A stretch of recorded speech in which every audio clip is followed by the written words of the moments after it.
Fighting American continues to be better than Captain America in Titan Comics' ongoing Fighting American series.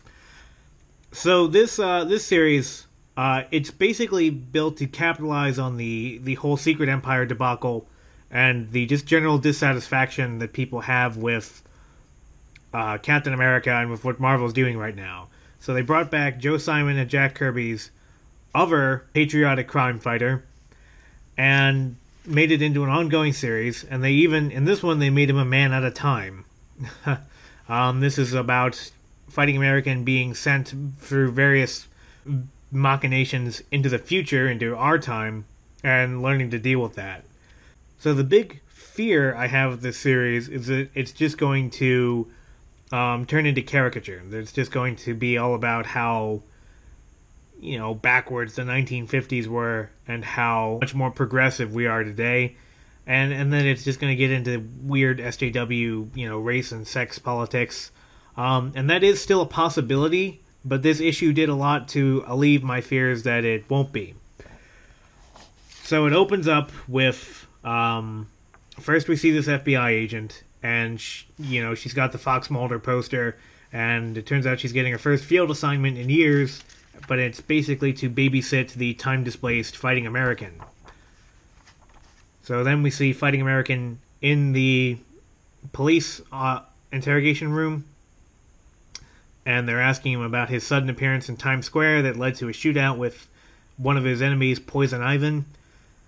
And we have this really good line of dialogue right here, this whole exchange, where we have the balding middle-aged police officer and the black police officer talking to Nelson Flagg, Fighting American, and this is how it goes. The balding middle-aged one says, "Lou, get on to Temporal Crimes Division downtown and say we got a case for him. If they can't help, ask Homeland Security if we can borrow their secret time-traveling DeLorean." "Sure thing, Cap. Want me to alert the time tunnel guys, too?" "Yeah, I hear they're still working for the big killer robots from the future case over at the Cyberdyne plant. What about that limey weirdo in a blue phone booth? Want to give him a call?" "No more limey weirdos, Lou. Not after that whole Morlocks mess we got into." So that whole exchange, it's one pop culture reference after another, but it's actually kind of witty, especially the H.G. Wells reference. And then Fighting American, who, is from the 1950s, so he didn't understand any of that, but he comes back with the best line of all. So he says, "All right, so here's what's going to happen. I barely understand a thing you're talking about, but I know when I'm being mocked by some kind of un-American beatnik sense of humor."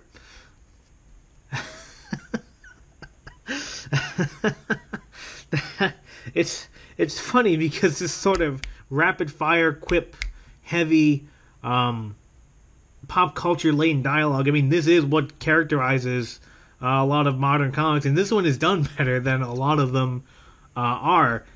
But Fighting American just isn't having any of it. Just describing it as an un-American beatnik sense of humor.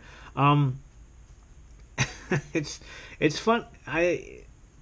I kind of can't disagree with them. Beatniks were basically the hipsters of their time. They were these, sort of layabouts and dropouts of society, and Fighting American just isn't having any of it. So I don't really understand Fighting American's, power level, because, he breaks free of these cuffs seemingly fairly easily, even though, according to his overly complicated origin, I don't really see why he isn't as strong as just, a peak human. But that's more than peak human there. That's genuine super strength. So anyway, he busts out of the cuffs, and that's when the FBI agent lady comes in. This issue isn't as action-heavy as the last issue, so we got a lot more scenes of just people's faces, people just talking, people just doing other things. And so because of that, the limitations of the art become a little bit clearer. The artist is... So the artist is Duke Maiden, and I have no clue who that is. This probably is one of his biggest projects to date. This is an indie book. It's Titan Comics, which isn't exactly one of the bigger publishers, although it seems like they're trying to be a real contender in the indie scene, at least. I respect that he's trying, and I imagine that in a few years he'll be a lot better. But the big problem I notice is that the art is pretty inconsistent. Like his faces aren't all that great. You see, Fighting American just kind of looks weird. But yeah, and we'll see. Like she'll be a good case example of this throughout the series because her overall level of attractiveness and proportions and just anatomy is going to change a lot throughout the issue. So anyway, she has access to his files, so she knows that his story, crazy as it is in fact on the up and up. And so the big thing that I like about Fighting American is that he feels like a real character. He doesn't feel like a caricature of somebody. This is somebody who is very earnest, very uncomplicated person who wanted to serve his country and took part in this weirdo science experiment that actually ended up working. So when Fighting American hears that his old liaison at the FBI died decades ago, he pauses to honor him. And then she starts to give the details of his death, which it turns out were actually pretty grimy. And the Fighting American just isn't having it. As far as Fighting American is concerned, is that he was a hero. He was somebody who served his country. He was somebody who tried to do his part, even if he was very imperfect. Then we cut to the other time-displaced character, which is Poison Ivan, who is talking to, I guess her name is Madame Chaos, which I don't really know. I don't know anything about Fighting American, so I don't know who that is. But anyway, so she's explaining what's happened to him since he got sent forward in time, and he is expecting the workers' paradise to be the worldwide standard, but it turns out that they live in this sort of decadent materialism. And as far as she's concerned, it's just what it is. It's socialism with benefits. So then we get essentially Fighting American's origin here. And it's told by both Poison Ivan and by Fighting American. And it's... Poison Ivan is talking about how the Reds, the Russians, built up a force and how they thought that they were going to change the world and how they started to infiltrate the American culture, the American way of life, and how, meanwhile, Fighting American is talking about how his brother tried to bring attention to it and was killed by the Russians. And so that's when he volunteered to be part of this weirdo science experiment to be an agent against the communists. And he ended up becoming a thorn in the side of the Soviet apparatus that Poison Ivan was a part of. It's funny because a lot of this may sound quaint to modern readers, and certainly the crazy science fiction stuff and some things like that. They make a deliberate parallel between Poison Ivan and Fighting American. Although, as you can see, Ivan is a raving fanatic, whereas Nelson Flagg ends up being a more even-keeled person. But this kind of stuff really did happen in the 50s. Soviet agents really did infiltrate the American government and media into the highest levels. I guess we're supposed to sympathize the most with Agent Rutherford here. And when she finds out about the science experiment that caused him to become Fighting American, she kind of spazzes out about it. And that's what leads to him explaining his origin. He still acts like a real person. He still acts like somebody who was just driven to serve and was just driven to have an uncomplicated sense of duty. So when she spazzes out about his origin and says that it's weird, he says, "Weird? That's what you people call patriotism and the Call of Duty?" And he talks about how the Reds were infiltrating all of America's institutions, and like I said, they were. That part we basically know for a fact. And he felt that somebody had to step up. Meanwhile, Poison Ivan is talking about how the Soviets were making a lot of headway into creating the sort of Marxist workers' paradise that they had been trying to work towards.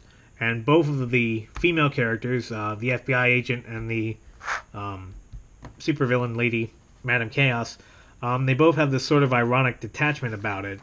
And as we see, the world is not what either of them imagined. On the one hand, the American way of life that we understood in the 1950s is almost non-existent today. There used to be standards, and nowadays it's basically anything goes. Some say that's a good thing. Some would say it's a bad thing. I think it definitely has its pros and cons. You can't say it's 100% a good thing, but you can't say that it's a bad thing either. And meanwhile, Poison Ivan is shown that the global communism did not win. That in fact it's this sort of global capitalism. And in point of fact, the sort of globalistic forces that caused both of these things to happen. So the forces of globalism have left both the fanatical Marxist and the idealistic American patriot. It's left both of their dreams in the dust. So the world that in 2017, that's 60 years later, looks nothing like either of them wanted or needed. So this stuff isn't it's not super deep. It's just mentioned in passing, a lot of this, but there is some real stuff going on here. It's not just looking at the guy in the silly costume from the 1950s and laughing at his idiosyncrasies. It's like he's got some real emotion to him, but he's also trying to just deal with it. It's just another thing to get over. So he goes to pick up his kid sidekick, who it turns out is in the juvenile detention center, and they spring him out. Meanwhile, Madame Chaos meets with the kid that's stranded fighting American in the past, and it turns out they have an even deeper plan. Here's what I'm talking about the inconsistency. It's like sometimes she looks really attractive, and then sometimes her head is 50% larger and looks weird. So the big problem with Marvel, one of the big problems. There's multiple problems, but one of the big problems that we always harp on is the politics. And the usual deflection from Marvel is that, comics have always been political. So if you were really pedantic, you could say that this was a political book, because it does mention in passing things that it did in fact happen, and it talks about the tension that creates. So, but it's not. There's no agenda here, as far as I can tell. I don't know anything about the writer, Gordon Rennie, or any of these people. But I can't. I don't know what their politics are personally, and I can't tell from this book. So there's that, and even though this issue is a little bit slower than the last issue, it's still pretty strong on the characterization. It moves the plot forward. So this is just a pretty. Overall a pretty simple, pretty straightforward story about a superhero adventure type, and we'll see what happens with him in the future. Hopefully, it won't become preachy or weird, but right now, yeah, I'm actually looking forward to the next issue. So anyway, tell me what you thought. Tell me if you're gonna pick this series up. In any case, this is Unranked Chevron signing off.